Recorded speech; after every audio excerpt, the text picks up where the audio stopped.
Shepherd, I shall not want him, because I like down in a green pastures. Him leadeth I beside still water them. Him restoreth I soul. Him leadeth I in the path of righteousness for him name's sake. Yea! Though I Rasta, I go walk through the valley of the shadow of death, I can't fear no evil. For thy rod and thy staff them comforted I and I. Unu prepare a table before I, in the presence of our enemy them. Unu anointed I head with unu oil. Me cup runneth over. Surely goodness and mercy I go follow I all the days of I life. Me I go dwell in the house of the Lord God. Ja kedema we gromabe. Au mauso bolisa. I don't know what it was clear for. Jakwata beda vio.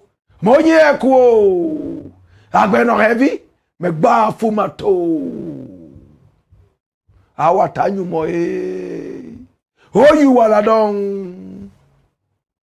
This is the Blakk Pot, aka Kukushonamo, where we speak truth to power. Now here we don't criticize, but if we must, it would only be on one condition: to build and not to destroy. That is why we keep saying we are in the service of God and country. Again, here we are not neutral.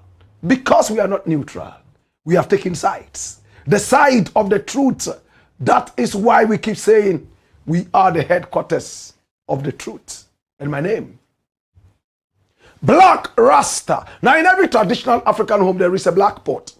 And each time this black pot sits on the fire, there is something super sumptuous cooking. Ingredients of so many different types, shapes and sizes, aromas and even flavors. Put aside all their differences and relocate into the black pot, where they are subjected to some really good amount of heating. At the end of the day, they produce sumptuous food in all its palatability for the nourishment of the family in its whole entirety. That is what we literally do here. We pick up ideas from all walks of life, ideas from all and sundry, the rank and file of our people, and we subject all these ideas to some crucial forensic scrutiny, right after which we tease out the creme de la creme of all these ideas and use that for the development of our people, our continent, our land. This is the Blakk Pot, aka Kukushonamo, where we speak truth to power. And beware, this is the headquarters of the truth. This is the domicile of the truth, the residence of the truth, the address of the truth, the habitat of the truth, the hometown of the truth, the bedroom of the truth, the foundation of the truth. This is the Blakk Pot, aka Kukushonamo, where we speak truth to power. I am delighted to say we are live on Facebook. We are also live on YouTube. You can also find us on Instagram. We are on X, formerly called Twitter, and on TikTok. We keep ticking and talking with the crucial hands of patriotism. This is the Blakk Pot, aka Kukushonamo, where we speak truth to power. Now, my brother, my sister, if you have not subscribed to this channel yet, time now to do the subscription. It takes only 1 second. Tap on the subscription button and everything is everything. Remember to also tap on the notification bell so that each time we are on, you will be reminded to watch. This is where the truth lives. Thank you so much for believing in us and giving us your trust. We will never let you down. Several years of experience, several years of building a solid dossier, several years of speaking truth to power. If we didn't sell out then, there is no way we can sell out now. Come here. It's the Blakk Pot, aka Kukushonamo. And here we speak truth to power, absolutely. Today we have 3 very important stories to look at. and we're going to go back to back, hot and rough, ready and goody, cool and deadly to the bongo clippings. Please, one more time, subscribe to the channel. We are called Black Empire Media. And above all, share the broadcasts and recommend us to family and friends. Oh, Lord, I am more than just excited. I want to go straight into action. If you're ready, let's get ready to rumble. Story number 1. Watch this, my youth. Kwesi Pratt, Paul Adom-Otchere clash over Kotoka. Now, Kotoka has been a man who has been on the discussion board for some time now. He was a soldier born in 1926. My brother, my sister, he came all the way from Alakple in the Keta district, not too far away from Nogokpo, the seat of Ewe traditional power. He was a fine soldier, and he overthrew a legitimate Kwame Nkrumah government on the 24th of February 1966, when Kwame Nkrumah was out there to represent the nation in peace talks to end the Vietnam War. Kwame Nkrumah never returned to this country. The debate started after some time that Kwame Nkrumah was actually the most legendary African, if not the most legendary, one of the most legendary to ever walk this beautiful continent. So pressure came to bear on Kotoka and his ilk and his group of rodents who took out Kwame Nkrumah. My brother, my sister, he himself was shot dead on the 17th of April 1967. And I'm just discovering some new information which we'll bring to you on Monday. But for now, my brother, my sister, I am told that Kotoka himself, after 1 year of removing Kwame Nkrumah, began to tell himself, we've removed Nkrumah, and for 1 year, nothing has gone on in terms of development. Why don't we bring back the same man to continue? It was one of the reasons he was assassinated. My brother, my sister, we will go deeper into it. But for now, let us stick to what we know. He took bribe from the CIA to betray his own countryman.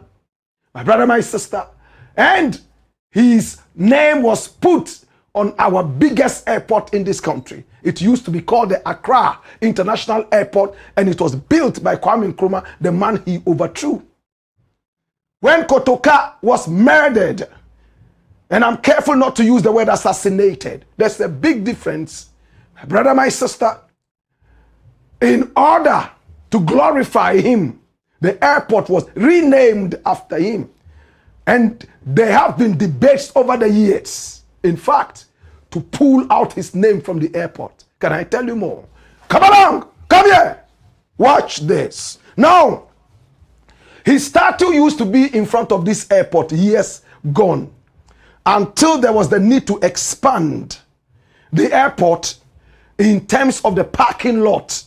And then the statue was pulled down.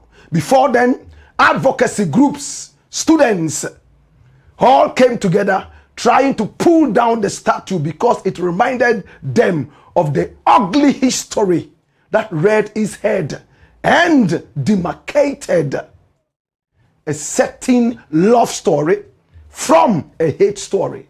Kotoka, in fact, decapitated the economic growth of this country called Ghana. As the Osagyefo himself said, we were on the threshold of becoming economically independent when those fools took power cowardly, in his own words. My brother, my sister, one of the advocates of Nkrumahism is Kwesi Pratt Jr. He's been advocating to have the name changed all this while. I have also been asking for a name change all this while. But another man who does not believe in the name change is Paul Adom-Otchere. They belong to two different schools of thought. Kwesi Pratt, the whole Ghana has been waiting to hear him talk about this name change. He started off by saying that the whole name change thing has been turned into theatrics. It's a theatrical display from the majority all the way down to the minority. He doesn't see anything less of a theatrical display. He spoke on Metro TV. And my brother, my sister, this was what he said. Listen to him. Watch this. As a matter of fact, reasons given for changing the name, reasons given for retaining the name, lack any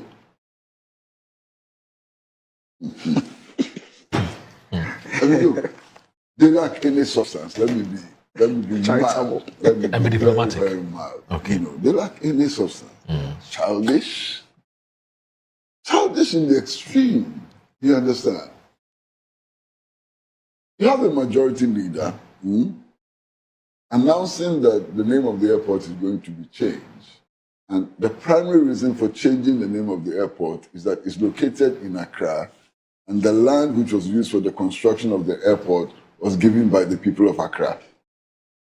By logical extension, thank you. Everything in Accra should be named Accra. Absolutely, Kwesi. You just made my day. By logical extension. You just made my day. I mean, unbelievable. You just made my day, Kwesi. No. Is that how our leaders think? It's so very shocking. So by logical extension, if God chiefs give land for the construction of any and everything, it should be named Accra. And the naming of the airport as Kotoka International Airport is seen as a crime against gas. How? That's problematic. Then we move on to the minority leader. Oh my goodness. And he's even worse than the majority leader. His reason for opposing the change of name is that the name belongs to an Ewe or somebody from the Volta region. And that if you change it, you must necessarily annoy the people of the Volta region. He reduces it to ethnicity, to some base, bigoted, nonsensical tribalism. This is the debate. Are you not shocked? This is the level of debate.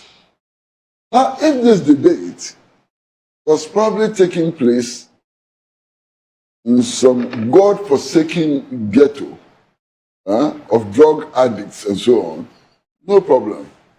That's the level you would expect.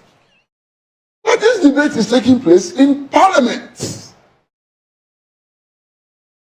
The foremost law-making institution in our country. This is the level of the debate. Can you believe it? I'm so shocked. Look, the agitation for the change of name of the Kotoka International Airport has a long history. It started in the 1960s. And initially it was led by people like, Johnny Hansen, F.S. Hansen, Dr. Lutrot and others. Over the years, there was a point at which the National Union of Ghana Students called for the change of name.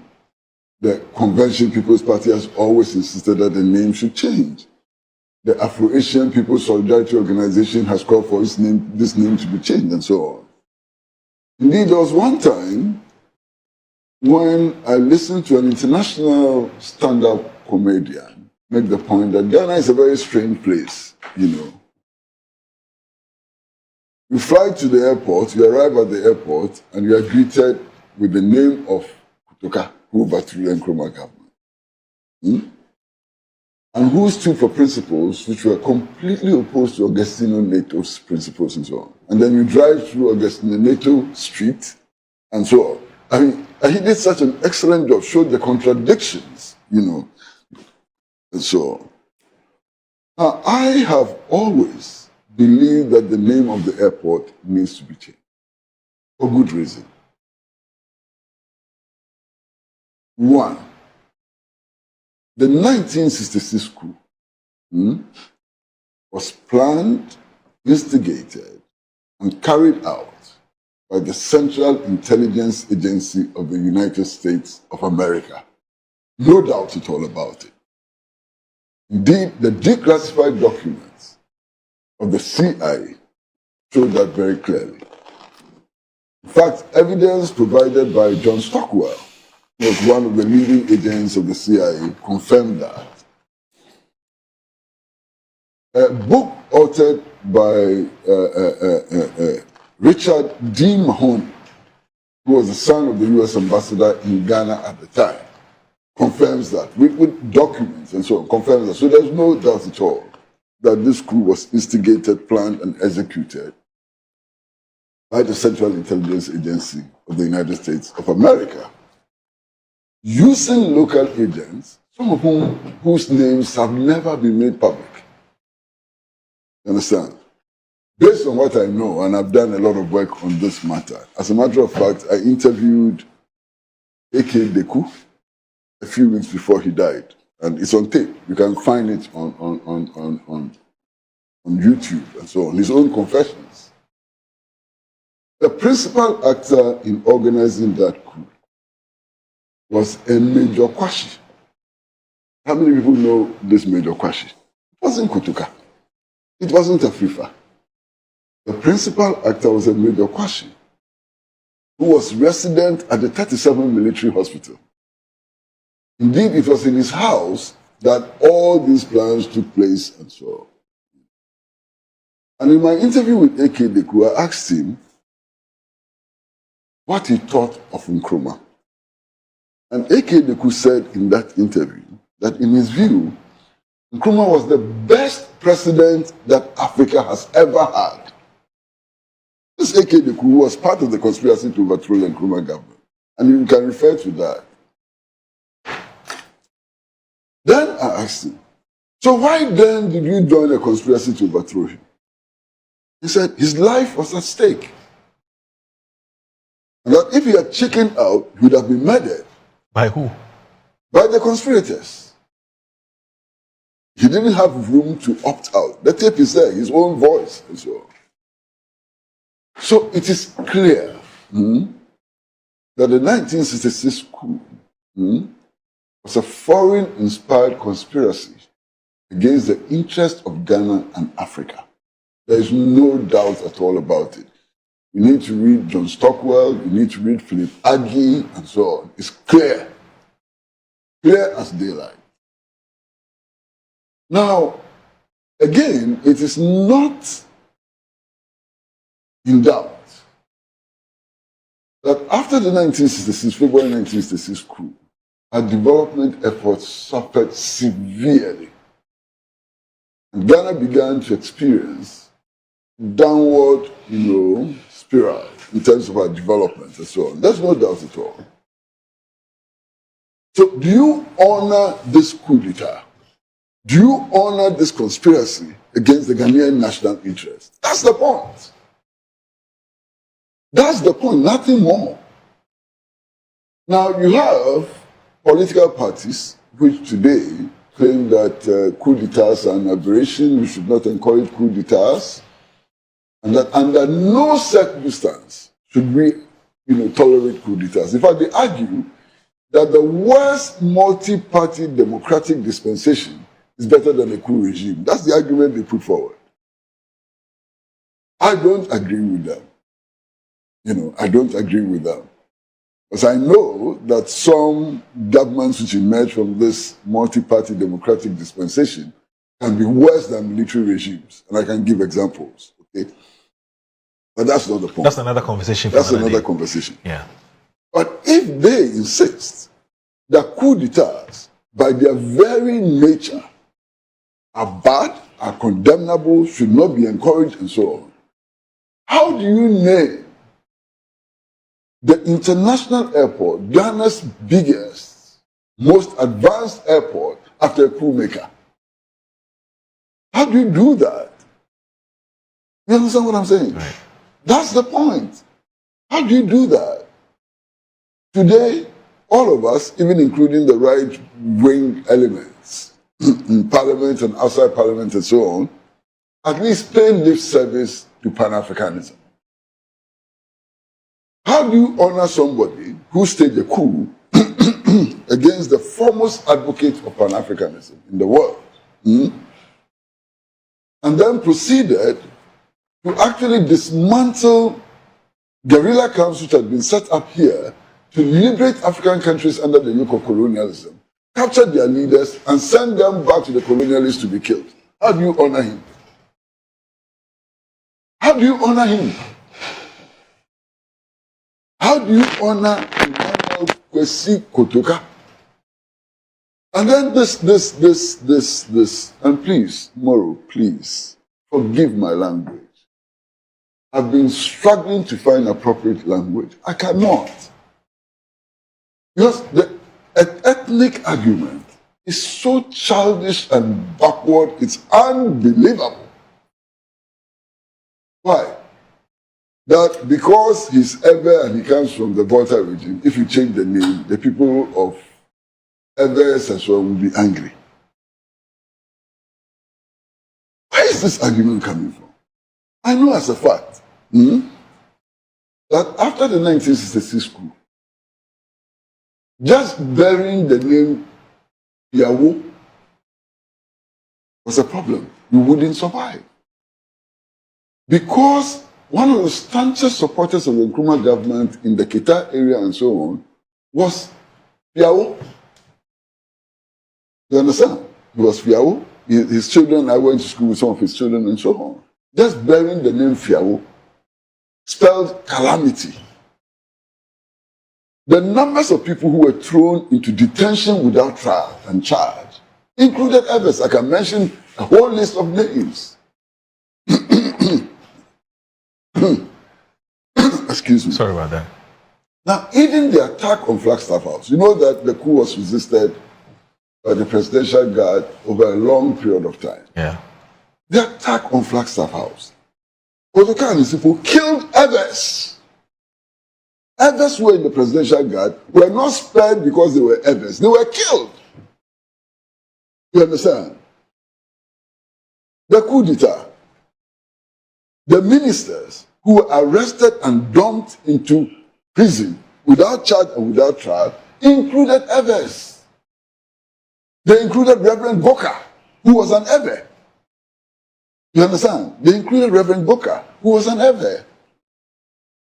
So how does this become an Ewe versus who? How does this issue become Ewe versus others? Doesn't. Dash it away. So you heard Kwesi Pratt Jr. make a lot of very beautiful points. Kotoka killed a lot of people during the so-called coup d'etat. In 1966, Ewes were killed. They were not spared. How does it then become an Ewe rhetoric that all of a sudden Kotoka's name must be there because he was an Ewe and because he was a supporter of Ewes? That's the big question that Kwesi Pratt is asking. My brother, my sister, Kwesi Pratt took us to the days before the coup, during the coup, and after the coup. Even after the coup, Kotoka was catching up some great Ghanaian people and sending them over to the CIA to be executed. Some were imprisoned. Some suffered atrocities, all because they supported Kwame Nkrumah. Without doubt, the coup was orchestrated by the CIA, and they paid Kotoka and the rest huge sums of money in order to have them betray one of their own.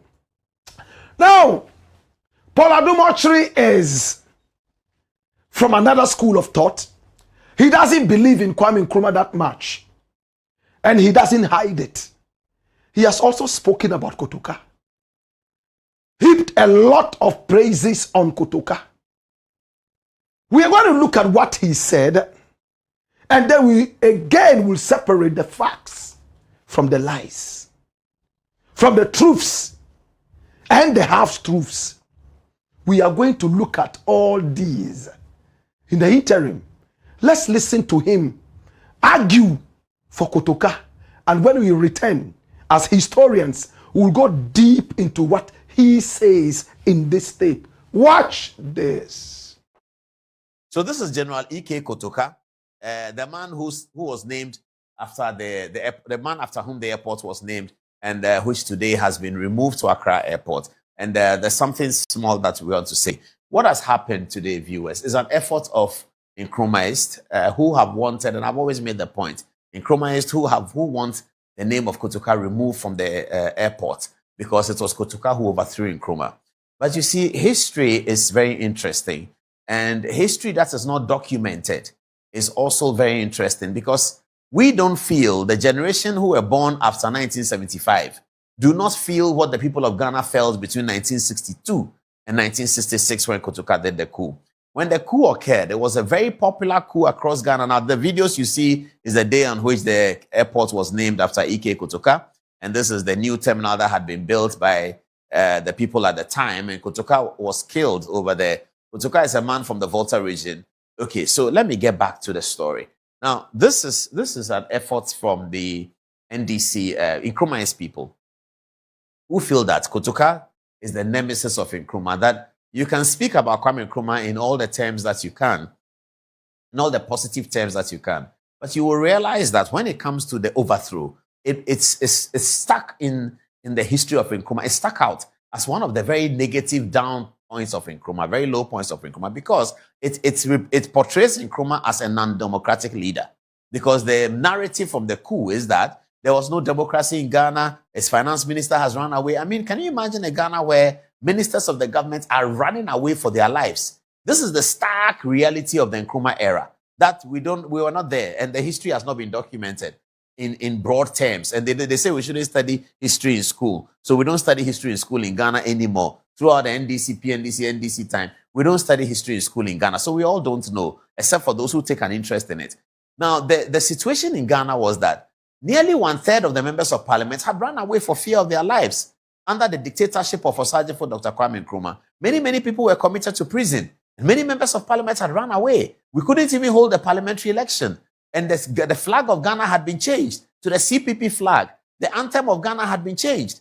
All of these things happened. All of these things happened. And it was these things that led to the coup. So the undemocratic credentials of the Osajifo, which roared itself out in 1961 to the coup time, is sort of blemishes the whole Nkrumah winning independence for Africa and for Ghana and all of that. It blemishes it a little bit. And Kotoka is the name that reminds everybody of that incident. So the Nkrumahist, the Kwame Nkrumah people, have always wanted to remove Kotoka from it. The other point which worries me is that we will have to set up an aspirational society.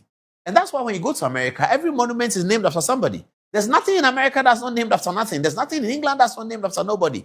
Everything is named after somebody. So that the young people will ask, who is that somebody? And then that somebody is somebody who must have had an exemplary life. And then we can learn from it. Oliver Cromwell, he overthrew the government in England. He cut off the head of the king. But because that's history, in spite of its violence, is what realigned the UK society. Today, if you go to Europe, it's only the UK society that continues to maintain their monarchy. Monarchies were all over. Every European state had a monarchy. Today, they are all there, but they are dormant. It's only the UK monarchy that stands tall because of the lessons that were learned from Oliver Cromwell.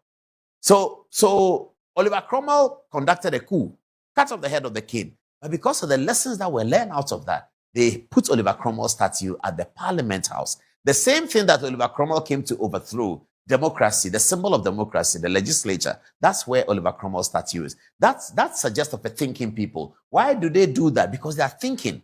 We want the children to ask, who is Kotoka? And then they say that he's a freedom fighter. He's the one who took up the gun to restore democracy to Ghana. That's what Kotoka is. You can look at it any other way. Kotoka is not Rawlings. Kotoka is the one who overthrew the government because the government was taking democracy away from the people. That's what Kotoka did. Kotoka is not Rawlings who overthrew an elected government. Rawlings overthrew a government that had been elected. They elected only 2 years, so he took a gun and overthrew them. He is a hero.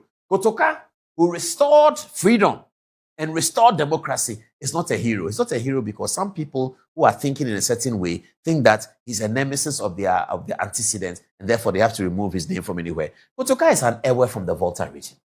And they always cherish him, don't they? Now, he comes from Alakpele in the Keta district. Alakpele is where Kotoka comes from.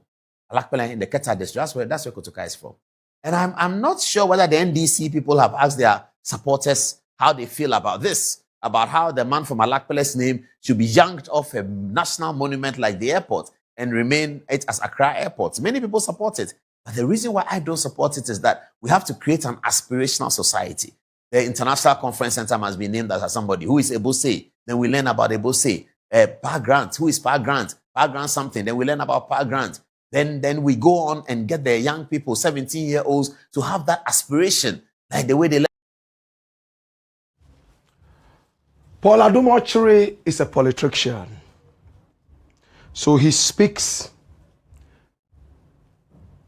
eating into the sentiments of the people. Now let us separate the facts from the lies, the truths from the half-truths. When Nkrumah was in power, did his finance minister run away? No. No. Afro Bede was his finance minister.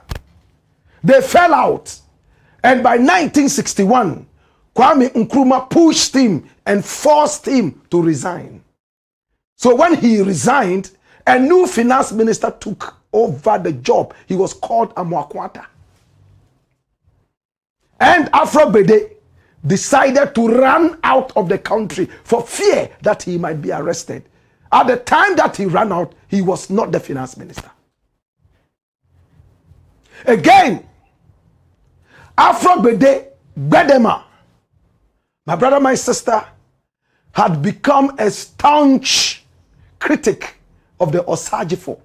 He even joined hands with the CIA to remove Kwame Nkrumah in 1966. A lot of the information that the CIA got to be able to remove Osagifo, Kwame Nkrumah, they got that from Afro Bede. And the declassified files are there for everyone to check. So to say that, oh, Kwame Nkrumah was so terrible that his finance minister ran away, we have to separate the facts from the lies.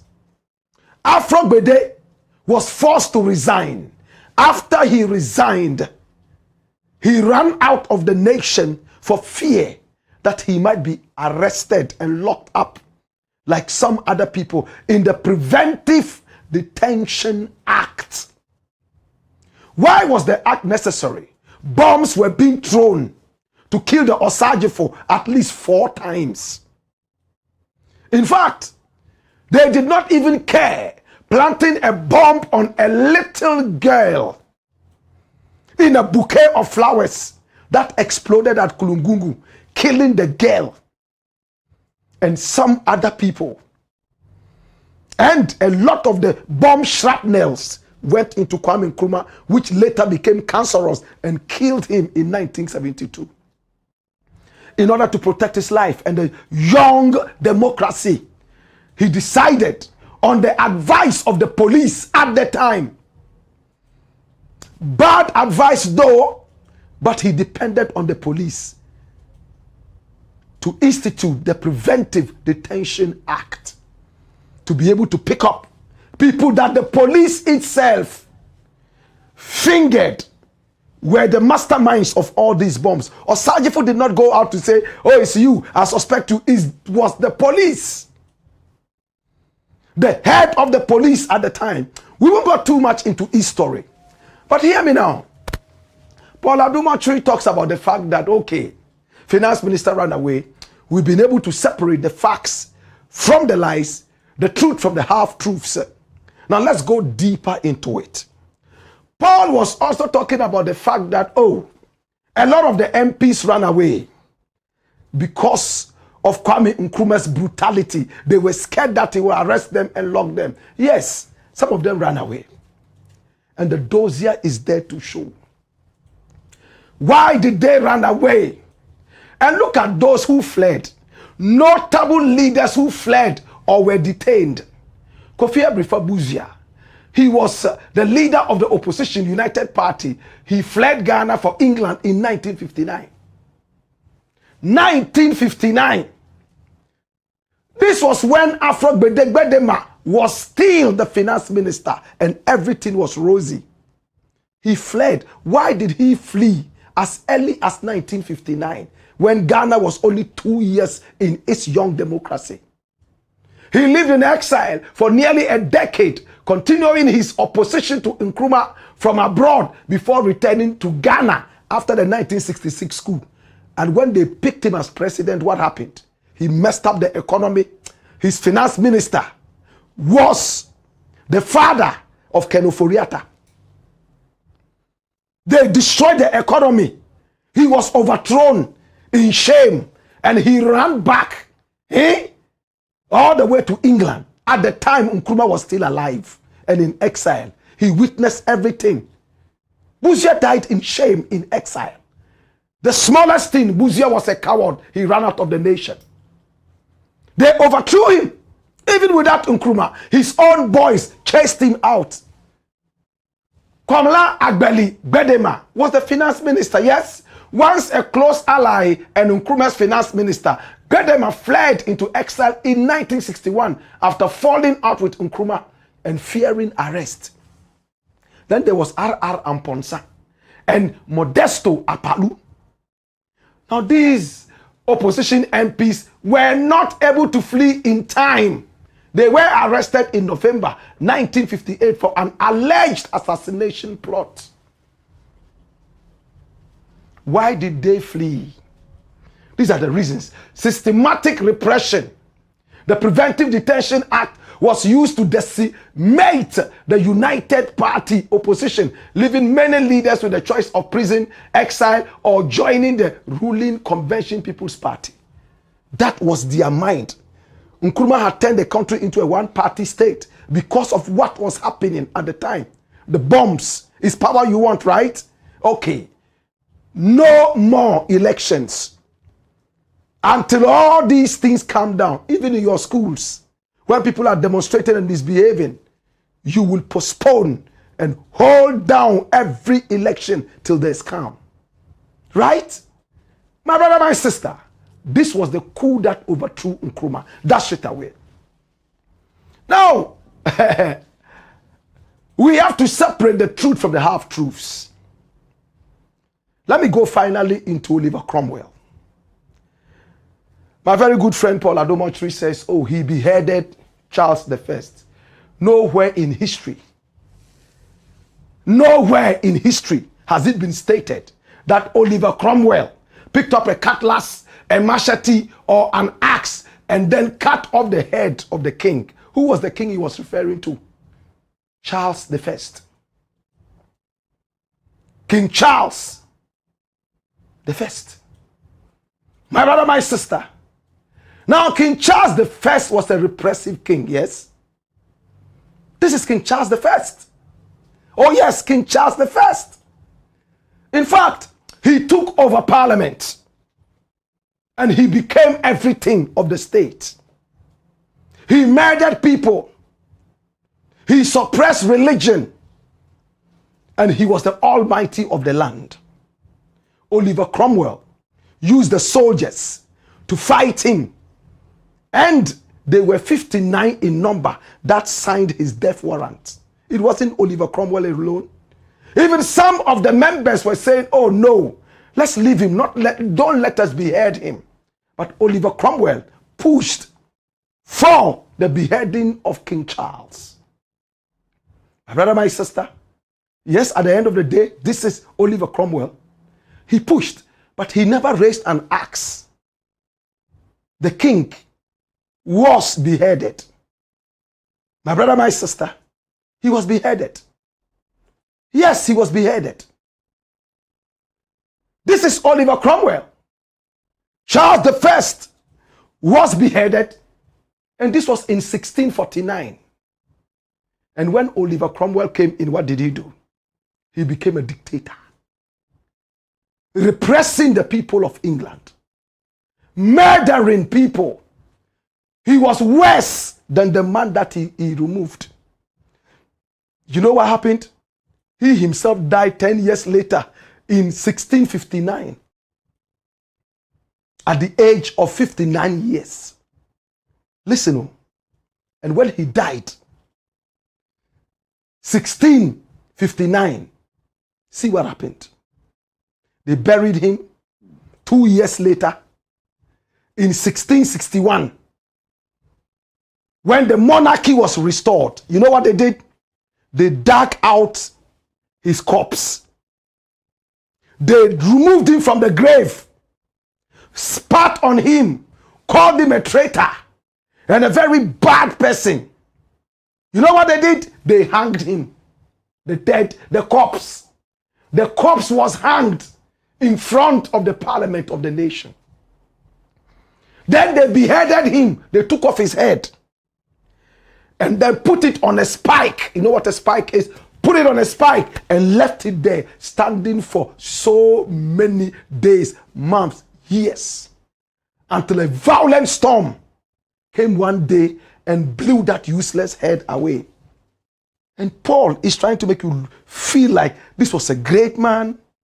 After he removed King Charles I, he was honored with a statue and he was a symbol of democracy. Look at how they treated Oliver Cromwell.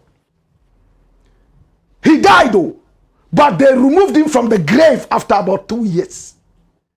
Hanged him in public for everyone to see that if he was alive then, that was what they were going to do to him. They called him a traitor. And then they beheaded him. They took off the skull from the rest of whatever was left. And then they put a spike into it, like a spear. Left it there for everyone to see what they do to traitors. Until a violent storm came and blew that head away. Now we don't know where the head is. It moved from one museum to the other. Now we cannot even trace it. Like the head of Sir Charles McCarthy. Is that how you treat a hero? He was a villain. And then, of course, they built a statue after several years of debate. Today, as it stands, in fact, he's one of the most controversial figures in the history of England. Run the doors here. This is Oliver Cromwell we're talking about. Yes, Oliver Cromwell. He didn't all of a sudden become a hero. He was seen as a villain. He was seen as a terrible person. In fact, it took several years of debate, my brother, my sister, for Oliver Cromwell to have that statue there. And even with that, there's still an agitation in England to blow down that statue because they don't see him as a hero. He was the one amongst 59 people who signed the warrant of the death of King Charles I. And they got him beheaded. So was he a hero? That's the question we are asking you. Do you call such a person a hero? This was what Oliver Cromwell did. Any which way. My brother, my sister, the facts would always be separated from the lies. Nkrumah was not an angel. He was not a saint. But my brother, my sister, he did so many good things for this country. As early as 1959, 2 years into the independence, people already started bombing Kwame Nkrumah. First, they formed a party, a tribal party against Kwame Nkrumah just because he was an Nzima. The NLM, National Liberation Movement, they never got to love Kwame Nkrumah because their favorites never were able to reach that level. My brother, my sister, Kwesi Pratt says the airport must be named by the same name that Nkrumah gave it, Accra International Airport. PLO Lumumba says, oh no, I think you should put the Osage Fu's name there. wherever it is, history will judge us very harshly if we are not careful. Paul Adom-Otchere says in America, every monument is named after somebody. That's not true. Airports in America are named, my brother, my sister, after states. Some airports. Miami International Airport. Whose name is Miami? Whose name is Miami? There are so many edifices that do not have the names of specific persons. It's not because they are short of persons to name, but sometimes it is important to give it some variety. Accra has its own history. Must every monument have the name of somebody there? That would have been so cacophonous. Very, very, very monotonous. It will lack variety. In the interim, well, they both spoke on Metro TV. Kwesi Pratt for Kwame Nkrumah, Paul Adom-Otchere for Kotoka. The debate is still on. What do you think? It's the Blakk Pot, aka Kukushonemo. And here we speak truth to power. When we return, we got more. Hey ya! Hey yo! Wayo!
Blakk Pot.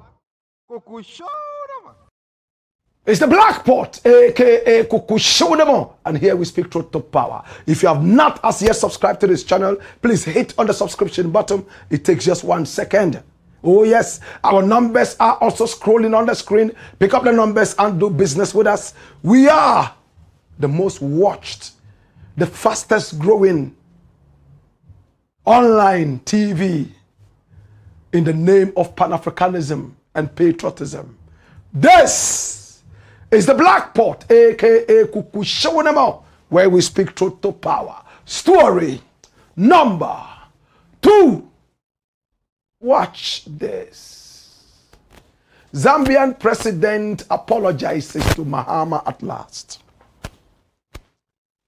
Zambian president apologizes to Mahama at last. Now, Hakainde Hichilema is the president of Zambia. He's also called HH for short. Hakainde Hichilema. He's also called Bali. This is the man. He's been in power from 2021. For 5 years, he's been president of that beautiful country of about 22 million people. They have a growth rate of between 5.7, I beg your pardon, 2.7 and 2.8%. Did you hear that? The growth rate in Zambia, economic growth rate, is between 2.7 and 2.8 annually. And Ghana is between 5.9 and 6.5 annually. There's a vast gap. Why is Blakk RASTA talking about the economic growth? We encourage Africans to do business together. We encourage Africans to trade amongst each other. International trade. We want to see Africans do business. We are all running to China to do business. We are all running to England, Dubai to do business. Yet, we can trade amongst ourselves and keep the money right here and give us economic power. We are so divided. In Zambia, their major product is copper.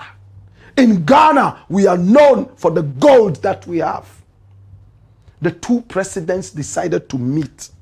Ghana, Zambia. Mahama flew all the way with his wife and went straight to Lusaka, Zambia. When the plane touched down, journalists were all over the place, flashing cameras. He came down in his Fugu. His wife was dressed in kaba. The very hipsy first lady. He held her hand and they walked quietly down the aisle as if to say for better, for worse, one more time. And this was the Fugu that got the whole of Zambia talking. Dash it away. Hey! Gambians have never seen this. They call it a blouse. So, one of their biggest online networks called Kalimba came out and put it out that, the president of Ghana was wearing a blouse. And people started to tease the president. He's a man, woman. He's gay. He's here to dance ballerina, whatever it is.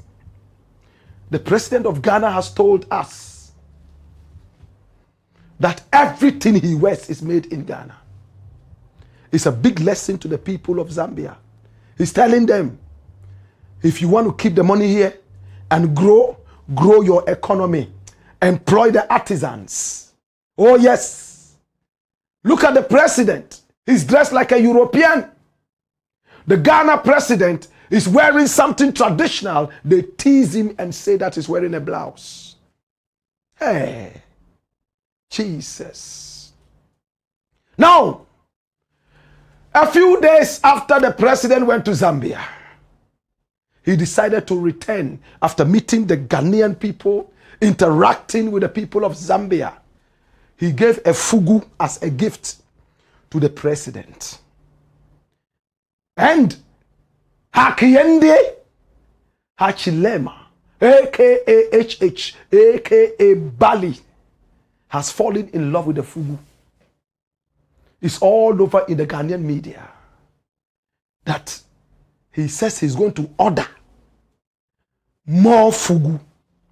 Zambian president says he will order more fugu after viral social media debate. Run the story, my youth. The Zambian president Hakainde Hichilema has expressed admiration for Ghanaian traditional attire and announced that he will be ordering more fugu, the iconic Ghanaian smoke, for himself after seeing Ghana's foreign minister Samuel Okudzeto Ablakwa don the outfit.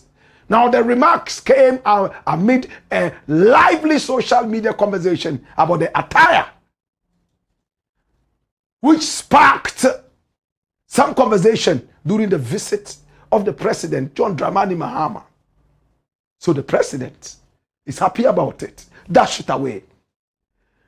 He started off by sending an apology to the president. And he said, Mr. President, I am very sorry that my people really teased you. Now Zambians have come to see that tradition is that diverse. Everybody in Zambia now is running to get the fugu. And Kalemba has posted on the site again. So many people in Zambia are wearing fugu. Flash them, quick, flash them. Right there, watch this. It says Fugu Things. And this is Kalemba. They have over 1 million followers online. Ghanaians continue to proudly flaunt their Fugu gear. And these are Ghanaians in Zambia. Look at it. And this guy here is a Zambian. Michael Zulu joins the trend. My God. Zambians are beginning to wear the Fugu. They are admiring it. And in Zambia, there's a big challenge. Well, they are still teasing a little bit, but it is good for the thing. And watch this. Advantage of parachute blouse. Oh my God. And the Zambians are very, very excited about this. This actually was taken in Ghana. And they love the way the Fugu is flying in the air. It doesn't end there. It is still ongoing in Zambia and in Ghana. In the Ghanaian Parliament House only yesterday, a lot of the MPs decided to wear Fugu. And we were in the Parliament House yesterday. Remember, we told you yesterday, one of the reasons we started the show late. And a lot of the MPs were wearing Fugu. Can I take you through? Just watch, just watch. In the Parliament House of Ghana, just see. You see that? This is the MP. He's saying, hey, what is happening? And look at this one here. He says, this is to the Zambian people. That's what he says. Follow us. Oh, more Fugu in the Ghana Parliament. Oh, watch this. This is beautiful. And this was only yesterday. Watch this. Oh, yeah. Oh, my God. Watch this. Fugu. Everyone is wearing Fugu. Everyone is feeling the Fugu. And this man here is from Chekponi. That's the MP for Chekponi. And there he is, telling them that, no, this is our own thing. What he's saying in there is very simple. He says, look, this thing that I'm wearing is more than gold. And more Ghanaian parliamentarians are sporting their Fugu. And they are telling the Gambians that this is not a blouse. This is not a blouse. This is a beautiful smoke called Fugu. There's a Zambian writer, very powerful writer, who has written an apology to the president of Ghana, to the people of Ghana, on behalf of the Zambian people. She's a well-known woman, powerful Pan-Africanist, born and bred and buttered and cheesed right there in Zambia. In fact, recently, she was in a Qatar Airways kind of controversy where she was charged some amount of money because she didn't have a visa that was supposed to be a transit visa. But she didn't actually need that visa. She was charged close to £500. And it came out that she didn't actually need a visa and therefore she shouldn't have been charged. It was a big issue. Can I take you through her dossier? Just see who we are talking about. She's called Sampa Kabwela. Sampa Kabwela is a Zambian media specialist, an artist and columnist known for her commentary on social and cultural issues. And she is a media law specialist who works for an international organization and writes columns in her personal capacity. Oh yes, she is the co-author of the book Soselo na Mapinda and was previously known by the name Sampa Kagwa Wilkie.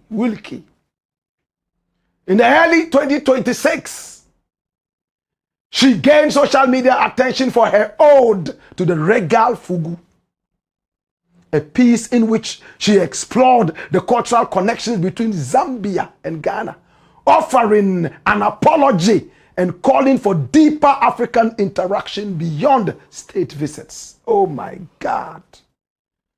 This is Sampa Kabwela. Her story is all over the world now. Ode to the regal Fugu, an apology to Ghana. Her writing covers diverse topics, ranging from critiques of social constructs like monogamy to strategic communication in politics. and she frequently uses her platform to highlight Zambian art and proverbs, such as the works of Kotoka and Bemba, sayings like Mbwacha, Bwacha, Na Mano. That's a new day, a new wisdom. All right? And interestingly, this was the story we're trying to tell you.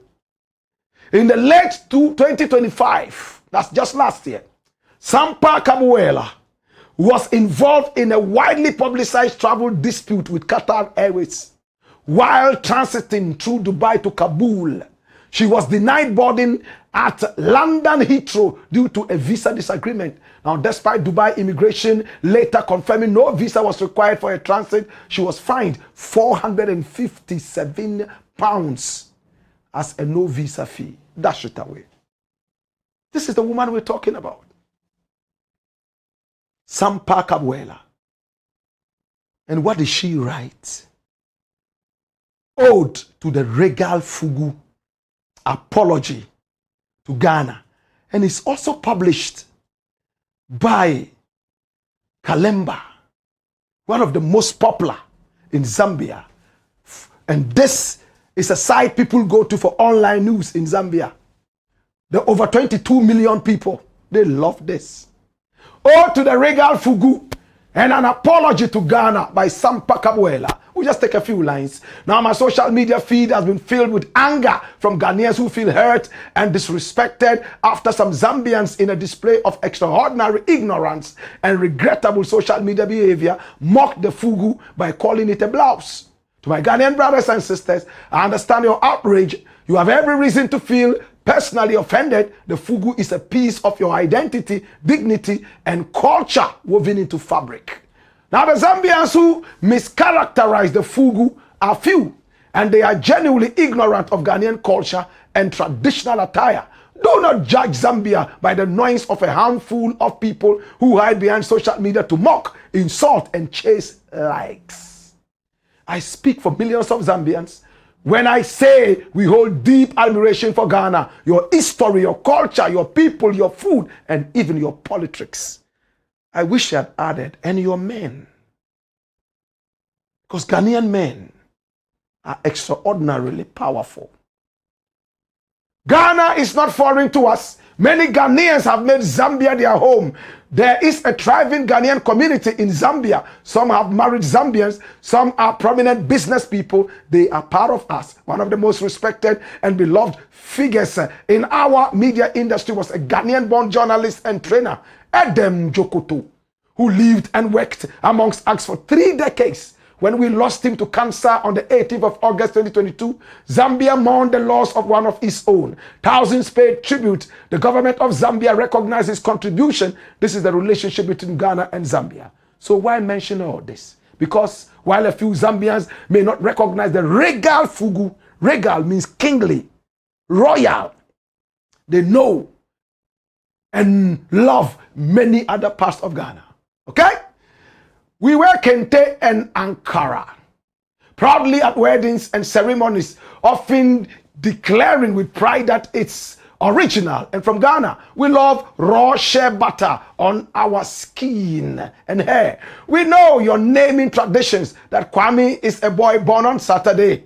We know your film stars Van Vicker, Jocelyn Dumas, Peter Mensah. We learned about Kwame Nkrumah in school. We grew up watching Abedi Pele, Michael Essien, and Tony Yeboah on the football pitch. We are fascinated by your rich, dignified, eccentric, and flamboyant funeral traditions. This moment, though unfortunate, is an opportunity for us to know each other better. Let us interact more deeply as Africans beyond official state visits. Let our broadcasters and content creators tell more African stories. May I propose that the Fugu, along with other traditional attires from across the continent, be embraced and celebrated proudly. African attire everywhere, as proudly. African attire everywhere. Sampa Kabuela. She ends her beautiful story by saying, may I propose that the Fugu, along with other traditional attires from across the continent, be embraced and celebrated as proudly African attire everywhere. On behalf of my country, I offer an apology. We should never use platforms built elsewhere to demean one another One Africa, one people. Long live Ghana. Long live the royal and regal Fugu. Aya. Kai. Dodo. Dash it away. My brother. But in all this, there's one man we should never forget who championed the cause of the Fugu.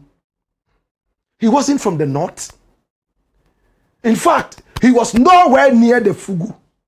But he was so close to the Fugu. John Jerry Rawlings. Efo, Akwesia, Eko, Efo, Akwekaka sia, Akwekaka, Baba Nawo, Ow, Efo. This is Jerry John Rawlings. When he started wearing this on official visits, they teased him. The opposition called him badly dressed, improperly dressed, and he had occasions to speak to Ghanaians how the opposition treated him like a stepchild for wearing this.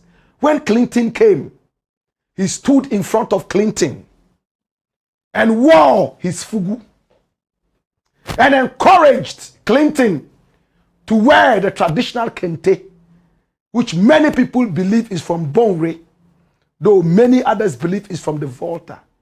Does it really matter? It is from Ghana.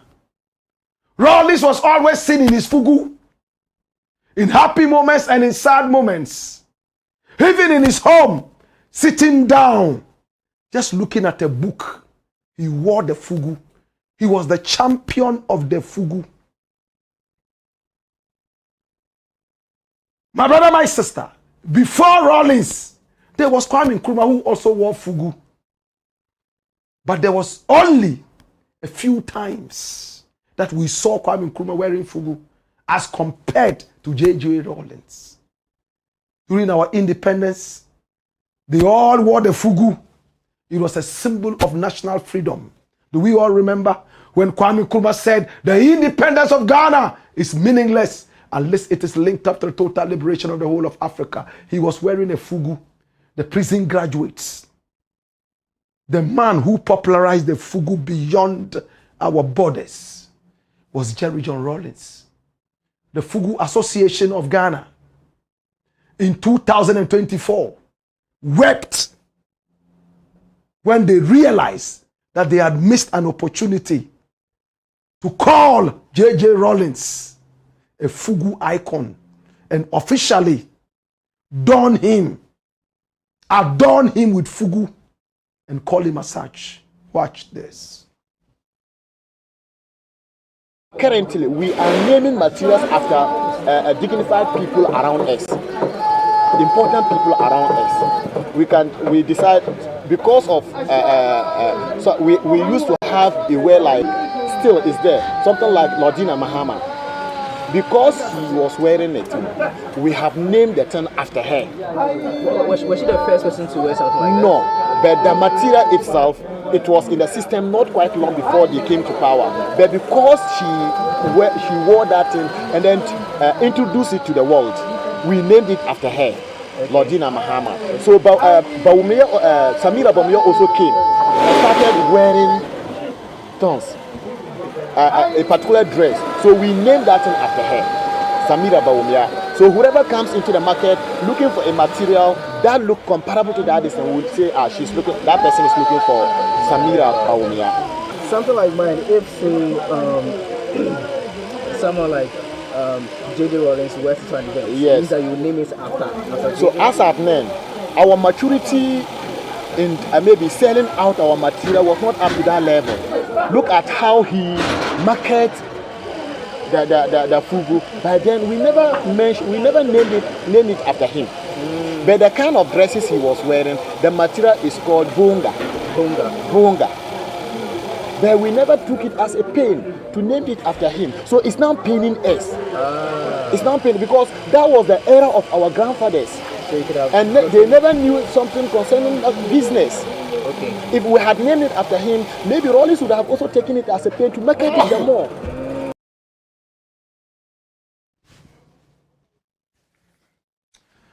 Well, it was a lost opportunity. But Rawlings did not actually need to wait for anyone to put the crown on his head. He picked up the Fugu and ran with it. In fact, I believe Rawlings should have been buried with the Fugu. I don't know how he was buried. But he was an icon of the Fugu.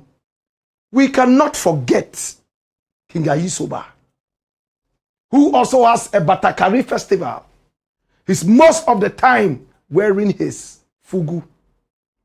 As somebody from the north, from that culture, he is propagating it and pushing it very strongly. My brother, my sister. Now, I'm going to close on this note. Our president is a fashionista. Fashionista. He says everything he wears is made in Ghana. How about you? Are you wearing a Ghanaian clothing? Or you are still interested in those foreign brands? We have taught the Zambians a great lesson. But a lot of Ghanaians are still wearing the Gucci and Gabbana's and what, those names that break your jaw when you are pronouncing them. And some Ghanaians still see this as primitive. Why do you wear this? Why do you wear that? My brother, my sister, if the president went all the way to Zambia wearing a Fugu that is well known, and Gambians were seeing it for the first time, he told them that he wore that at the UN. And that at the UN, he was surprised Gambians did not see him there. If they are mocking the president, I was just wondering, there's one other fashionista. If he enters Zambia today, what will Gambians say? Will they mock us? Will they laugh at us?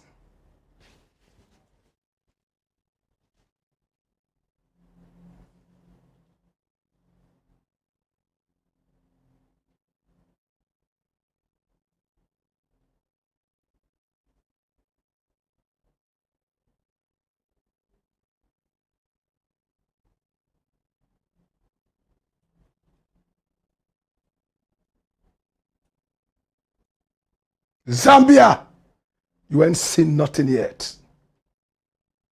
Gambia, Zambia, Zimbabwe, you ain't seen nothing yet. Yoruba, Miss Yoruba, what no dread? Hi, Zambia, we are coming. Dash it away. It's the Blakk Pot, aka Kukushodemo. And here we speak truth to power. When we return, we have a last story. Hey-ya! Hey-yo! Wayo!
Blackpot.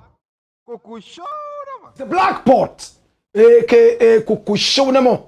And here we speak truth to power. I want to say thank you so much. I appreciate you and I love you. Please share the broadcast so many more people can be part of this, okay?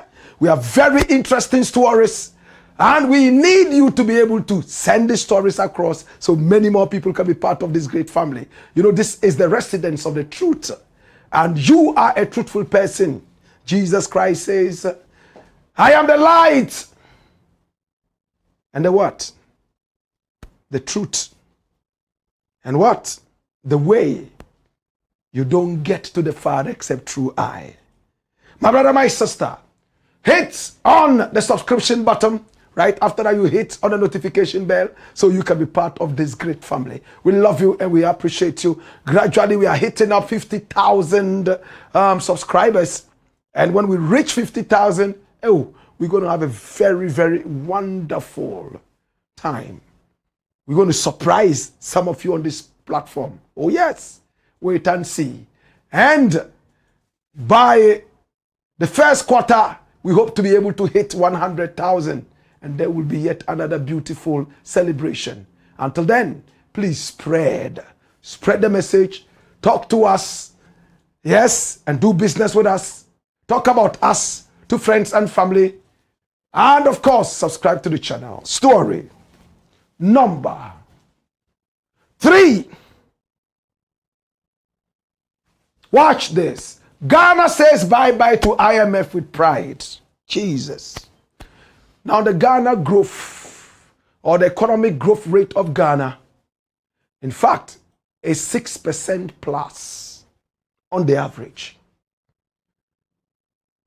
The country has risen so sharply from the days of the COVID and beyond. Ghana is a country everyone is looking up to right now. We have a president who is being celebrated around the world. And everywhere he goes, he turns heads. He just returned from Zambia. My God. And now to go to Zambia is visa free. When Zambians are coming here, it's visa free. We are soon going to have Zambian babies in this country, Ghanaian babies right there in Zambia. Because these two countries are very sexually active. There are a lot of young people in those countries. Ghana has a bigger population and a bigger economy than Zambia. Zambia is known for copper. Ghana is known for gold. The president is moving from one country to the other, concentrating on Africa.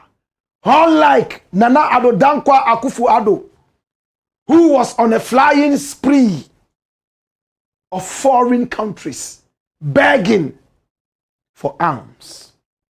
This guy is going round and talking to different African leaders to come together, work together, build Africa together. What a president. For the first time, we have soldiers from Ghana going all the way to Jamaica and assisting the Jamaican people after hurricanes. After that terrible hurricane called Melissa hit the people of Jamaica. They didn't just go to help build back Jamaica.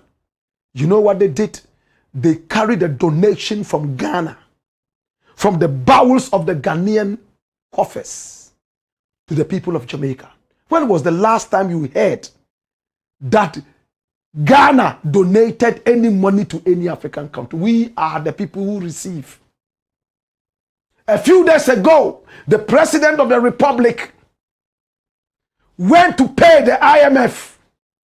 And the IMF and the World Bank were shocked.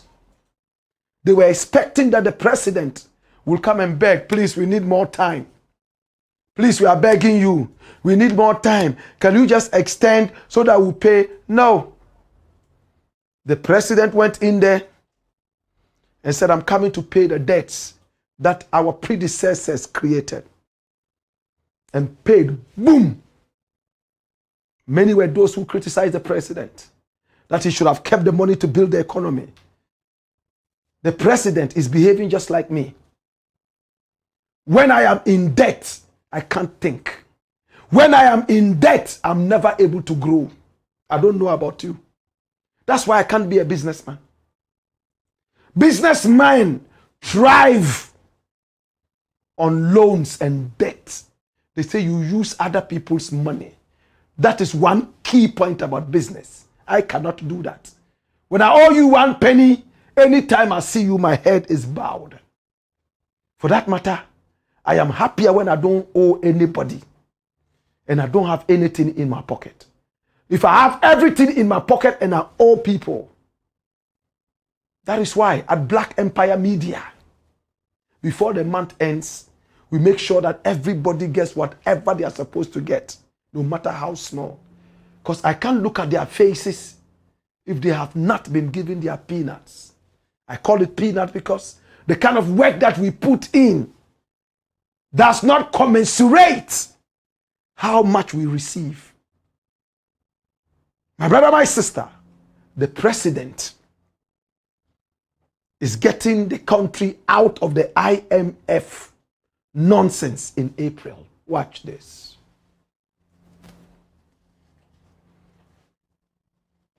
Oh yes! By April, we are getting out of the program. Ghana to exit IMF program with dignity, not as a supplicant nation. Oh Jesus. Can you read that from my Joy Online? President John Dramani Mahama has announced that Ghana is on course to exit its International Monetary Fund program by April 2026, citing significant improvements in key macroeconomic indicators and renewed investor confidence. Did you hear that? Renewed. All the people who didn't want to invest in Ghana because it was an economy that was, in fact, derailed by those guys who just left. They are all running back. China is here. India is here. Zambia is here. Ethiopia is here. Hey. Speaking at the Ghana-Zambia Business Dialogue in Lusaka, President Mahama said sustained fiscal reforms have stabilized the economy with inflation easing, foreign reserves strengthening, and confidence gradually returning. He noted that the improving outlook positions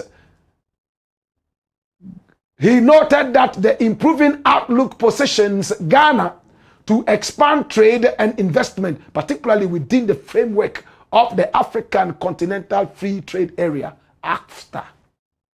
According to the president, the government's development agenda is anchored on 5 strategic pillars: industrialization and value addition, 2, export-led growth, 3, modern infrastructure development, 4, strong support for micro, small, and medium-sized enterprises, 5, women and youth entrepreneurs, creation of a predictable, transparent, and investor-friendly business environment. Dash.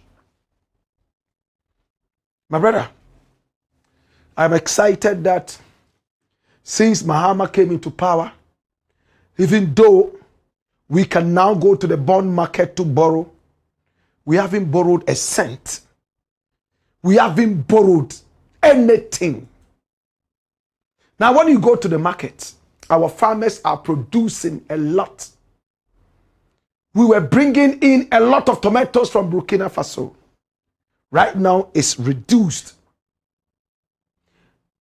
All the farmers are very interested and have been reinvigorated to produce. The industries are coming back. Those that were making losses in the erstwhile regime, like Valco, are beginning to make profits. Hey. Some of the factories are being worked on, so they will start production again. And you know what the president is saying? The president is saying that now the reserves are going to be increased. Watch this.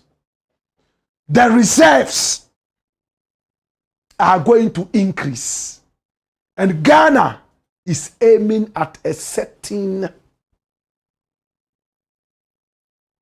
height. Ghana sets ambitious target to build foreign reserves beyond 20 billion American dollars by 2029. Hey, by 2029, Ghana would have about 20 billion American dollars in foreign reserves. Do you know what that means? President John Dramani Mahama has announced that Ghana aims to increase its foreign reserves beyond 20 billion American dollars by 2029, signaling a major step towards economic stability and resilience. Okay? Flip. Speaking at an address to Zambia's National Assembly, he outlined the importance of bolstering the nation's reserves as a part of Ghana's broader economic reset agenda. Oh, Jesus. Now, building robust foreign reserves is central to safeguarding our national economy and ensuring we can meet our obligations without undue dependence on external financing, borrowing, and all that. President Mahama said he emphasized that a stronger reserve position will protect Ghana from external shocks, stabilize the city, and foster investor confidence. Dash it away. My brother, what a president. So what happened in his first term? Yes, he did something, but now he's doing extraordinarily well. 20 billion in terms of foreign reserves. But where is Ghana now in terms of foreign reserves? Do you know? How much does Ghana have in foreign reserve now? The president says that by 2029, when he's getting ready to leave office, my brother, my sister, or when he has just left office, he would be able to bring the country to the foreign reserves point of about 20 billion American dollars. Now we have 14 billion.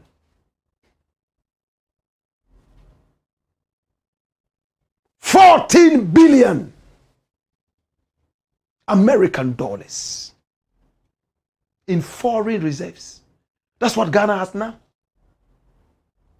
By 2029, 3 years from now, we would have added 6 billion. 6 billion. How much money? Let me give you an idea. How much money did we go to the IMF begging for? How much money did Nana Addo and Ken Ofori-Atta run to the IMF and the World Bank begging for? Or else our economy would crash and the nation would fly into oblivion. 3 billion. 3 billion. If we have foreign reserves all the way up to 20 billion, where it stands now is 14 billion American dollars. The president says the city will be stabilized. Ghanaians abroad will be so happy to tell the white man that they are working for the, hey, man, I got a country, man. I'm just here on a visit, man. Unlike, yes, sir, every day. Come here, yes, sir. Go do this, yes, sir. And trying by all means to be understood by the white man. You must speak like him, eat his food, walk like him, talk like him, walk in his ways, or else they will send you back to your country. It's slavery. Ghanaians abroad are beginning to have confidence in the republic. Ghanaians abroad, their only pride is their country. When you hear Ghanaians abroad get angry and say, oh, Ghana dear, it's not from their heart. It's just out of frustration. A lot of them are there because of what the country is going through. Family pressure. But now, some of us are sending money to friends in America. Hey, in those days, it was a taboo. Some of us are sending money to our friends in England. Hey, some of us are sending money to our friends in Japan and China. My brother, my sister, why is it so? Because the economy is working out well. A time will come, white people will come here and work in our factories as factory hands. A time is coming, Japanese people will become our house boys and girls. Same way we are house helps in their homes in Tokyo. Some time to come, people from Qatar, Saudi Arabia will be our drivers. We have been drivers to these people for too long. We have been house boys and housemates for these people for too long. We have been disrespected by these people for too long. We have been beaten, maimed for too long. Like Kwame Ture said, our ancestors were always running. Now this generation, our generation, we are short of breath. So we ain't running no more. We're standing to face reality and take the bull by the horn. Oh Lord. When I travel abroad and I see what our brothers go through in order to put bread on the table. Early in the morning, they are already buckling their shoes to battle the cold and the snow. Late in the evening, they are running after buses. If they miss it by 30 seconds, the bus is gone. And when they return, they have become too hungry to even eat what we cook for them. Yet the pressure from home kept mounting. Oh, Kwame na da be no be ube send this cano. Uma me yare o. Wa twa iskanu sa, ndra se osun sa. Kwame say kakra kra. Ude mane maskanu mbra. They call and call Kwame. Kwame is not answering, not because he doesn't want to answer, but it is because he's working. The moment he touches his phone and his supervisor sees it, that's trouble. He has to go look for another job. And then when he goes out on break, he picks his phone and there's a voice note. Oh, Kwame, umamine yare no, enye o, hey, ya bibi o, Kwame, umamine yare no die, ya nhwe ya, asama endo, Kwame ya bibi, kitwa kra, fabra. Sometimes I hear those voice notes and I cry. Sometimes I sit here and our brothers in Japan, China, Korea, America, they call me and say, Blakk, can you send me $100? And yet, some work so hard. They make the money, but they don't survive to bring the money home. Hey, yeah. It's very painful, my brother. And to make it worse, those who work hard to send the money home, a lot of us think that is trouble-free money. So we blow the money. Build me a house. No, they'll build you a hen coop. That's if you're lucky. Oh, we blow the money luxuriously. And when it's time for them to return home, we start going from juju to juju. Udie ye manun kaho. Manun kaifie kra ontna ho. Some people take their brothers to juju. So that anything they call their brothers to say send, they send. Even if their life is dependent on it. How can you be this wicked? We have moved away from the IMF. By April, we're going to stand on our 2 feet. We all need support as Ghanaian people. When petrol prices go down, reduce your price. Reduce the price. Don't look at who hasn't reduced it. Be patriotic. It's our country. Ow. It's our country. Reduce it. And when you reduce it, many people shall find you. You will build a trust. People will send their children and say, oh, ko mami da gomba ho kona koto. Ana Ko mami fante ho onu die. The price is here low. But we believe in this country that the higher we raise our prices, the more money we make. I don't know who fooled us like that. Petrol prices are coming down. Yet prices keep going higher and higher. Who created us? It's a new generation. It's the reset agenda. It is time for us to hold on to patriotism. Hi, Ghana is fast becoming the beacon of Africa. People are inviting our president, left, right, and center, to come and teach them how to build their economy. Are you not happy?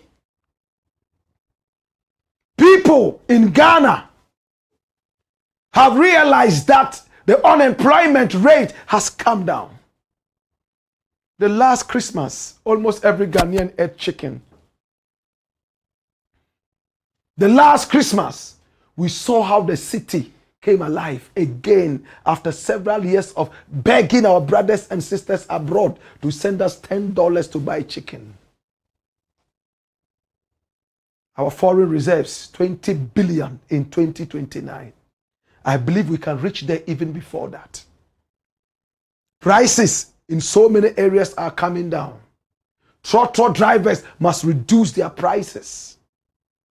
Ghanaians abroad, they are the people I cry for every time. Obi mainso. Ohia smawa ebedena unko. Obi mainso. Enye sa bibini dia snow dia udi yedien. Snow udi yedien. Ukrom snow ni ho. Nso taka krakra na epe ate agusu. In other words, you catch cold. You left the cold of the rain that you call cold, and you are now in the deep freezer. Uhia smawa. My brother, my sister, bring the president here. To John Dramani Mahama, now I believe that there's somebody called the Messiah. Yes, the economic Messiah.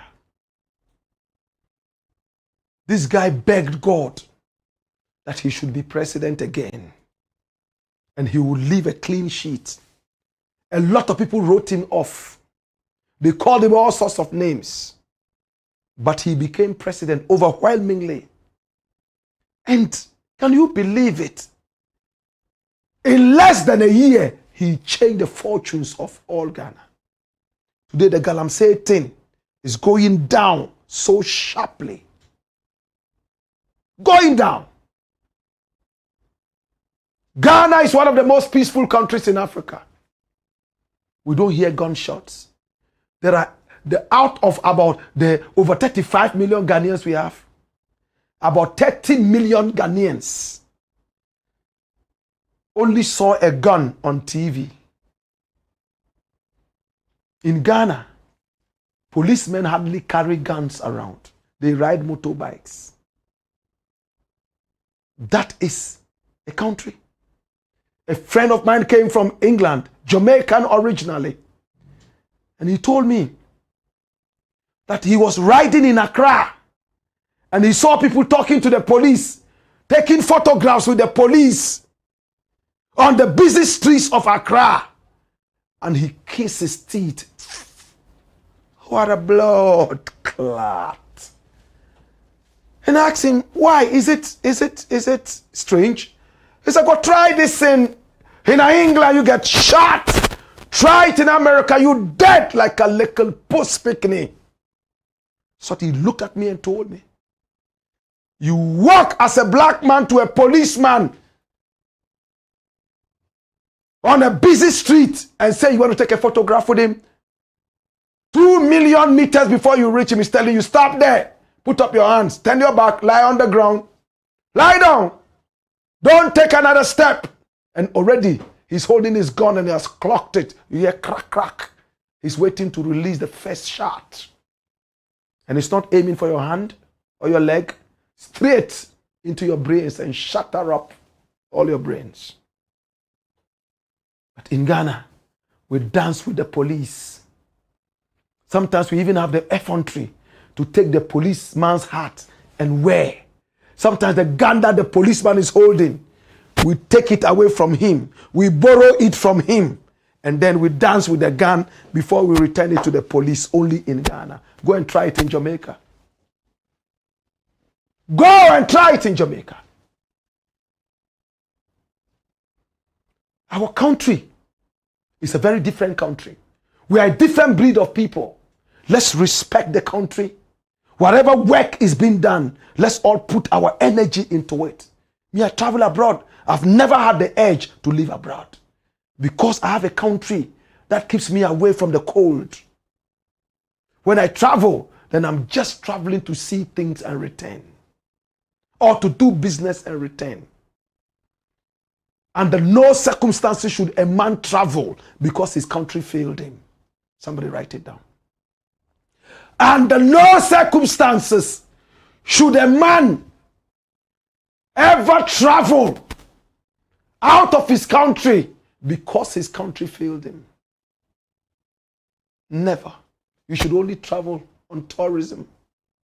You should only travel because you just want to go around and chill out and come back. But when your country fails you, anyway, it's the Blakk Port, aka Kokoshonamo. And we have said bye-bye to the IMF. Bye-bye, IMF. Bye-bye. Mudamil Fadye, Mununyaminko, Mununyaminko, Mununyaminko, Munko, Munko, Damil Fadye, Damil Fadye,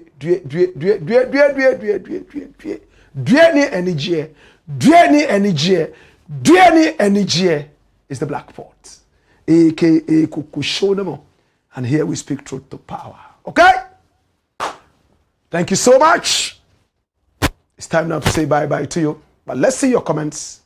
And we're out. And remember, please subscribe to the channel. A lot of people are here, but not all of you are subscribers of this channel. It's the headquarters of the truth. Okay? Kamshina Zai said, Black Rasta, more fire. Good evening, bro. Theophilus Gold says, my 7 plate is ready. Daga Jifado says, watching live from Bloomfield, Connecticut. Happy Friday. Kelvin Brigano says, watching you live from Dubai. Albert Kofiado says, Ghana is sick. Kwame Kwashi says, come here. This is the Mecca of the truth. Dash it away. More comments? Okay?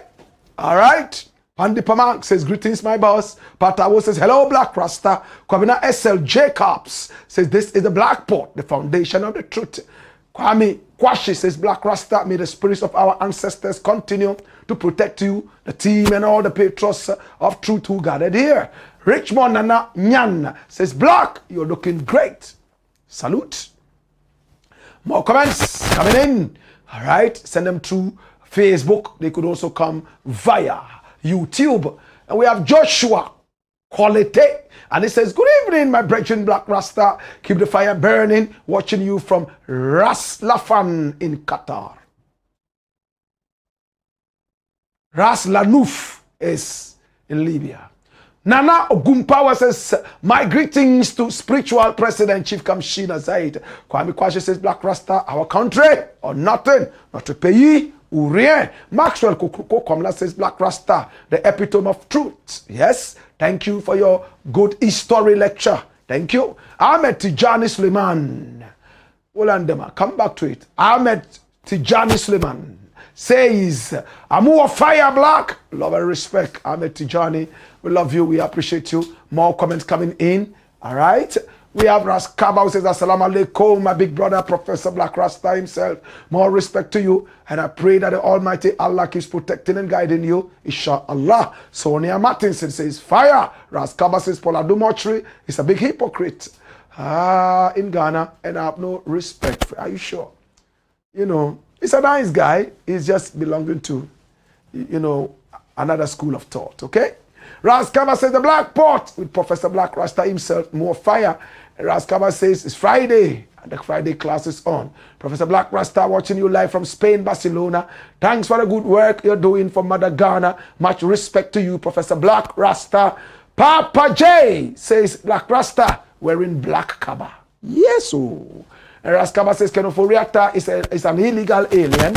And Asantibe Diatio is also suffering. Wow, God is doing all the wonders. They will continue to suffer till. David Ajay says, watching you live from Wembley, London. Emmanuel Ania says, Blakk, big up yourself, man. Okay? We give thanks. Thank you so much. We appreciate you. If your comments have not been read, please don't feel no way. We will still go through them, and those that have to be responded to, we will. And we love you. We appreciate you. It's been the Blakk Pot, aka Kuku Shonemo, and here we speak truth to power. We see you again on Monday, same time, 6 o'clock. And then by 8 o'clock, we're getting ready to say bye-bye to you. Hiya! Hiyo! Wayo!